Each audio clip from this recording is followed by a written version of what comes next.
Lesson 58. Lesson A 58. spot of bother. Spot of bother. Listen to the tape, Listen to tape. then answer the question below. Ask the question below. What did the What old did lady the old lady find when find she got When home? he got home. The old lady was glad to be back at the block of flats where she lived. Where she lived. Her shopping had tired her, and her basket had grown heavier with every step of the way home. Away home. In the lift, her thoughts were on lunch and a good rest. Good rest. But when she got out at her own floor, both were forgotten in her sudden discovery that her front door was open.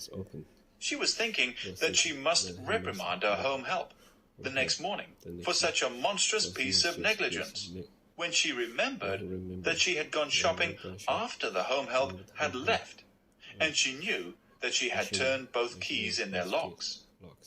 She walked slowly into the hall and at once noticed that all the room doors were open. Yet following her regular practice, she had shut them before going out. Looking into the drawing room, she saw a scene of confusion over by her writing desk. It was as clear as daylight then that burglars had forced an entry during her absence.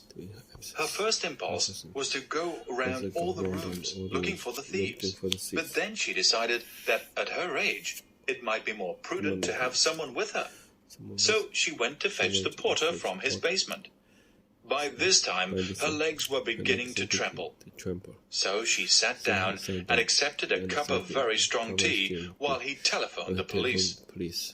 Then, her composure regained, she was ready to set off with the porter's assistance to search for any intruders who might still be lurking in her flat.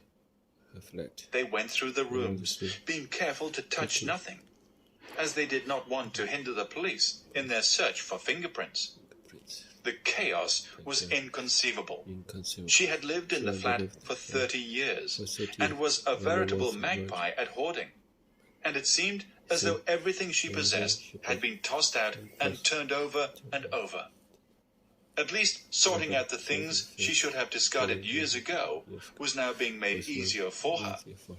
Then a police inspector arrived with the constable, and she told them of her discovery of the ransacked flat. The inspector began to look for fingerprints, while the constable checked that the front door locks had not been forced, thereby proving that the burglars had either used skeleton keys or entered over the balcony. There was no trace of fingerprints, but the inspector found a dirty red bundle that contained jewelry, which the old lady said was not hers. So their entry into this flat was apparently not the burglar's first job that day, and they must have been disturbed. The inspector then asked the old lady to try to check what was missing by the next day, and advised her not to stay alone in the flat for a few nights.